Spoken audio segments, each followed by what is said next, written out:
Повод за днешното събитие е стартиране на строително-монтажните работи по проект въвеждане на иновативни подходи при управление на енергопотреблението в сградата на Районна служба пожарна безопасност и защита на населението Димитровград.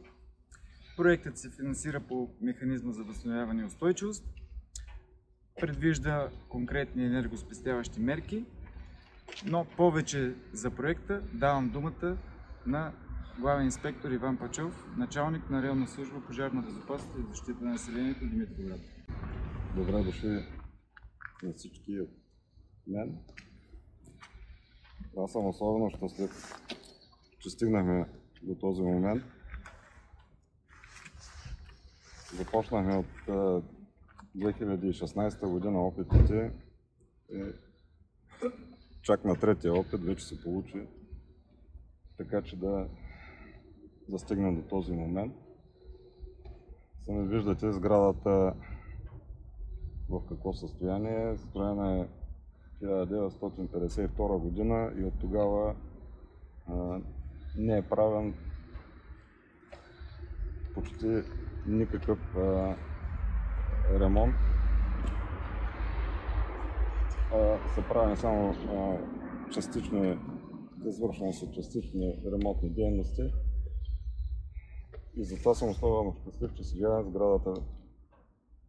сградата се предвижда цялостно саниране на фасадите, подмяна на покрив, на стария покрив, включително той ще бъде топлоизолиран, подмяна на гаражни врати с ролетни такива, подмяна на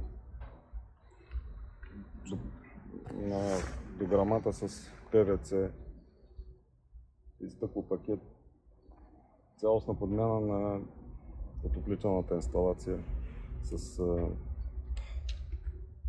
климатична такава за отопление и охлаждане, включително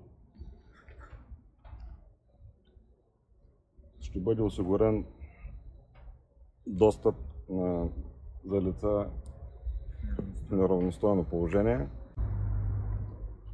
Хората заслужават по-добри условия на труд. Надявам се след ремонта сградата да бъде в такова състояние, че всички да бъдат удовлетворени. Стойността на проекта само не споменахте.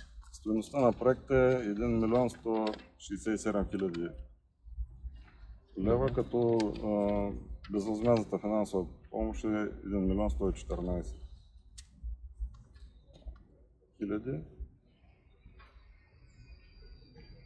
Сума, която удовлетворява изпълнението на тези дейности. Допълнителни енергийни мерки, освен санирането и топлоизолирането на сградата? Всъщност пропуснах, че ще бъде изградена фотоволтаична централа и ще разчитаме на независимо захранване, което... Само за уточнение, с батерии или без батерии? Без батерии за собствени нужди. Батериите може да бъдат следващ договор. Следващ етап.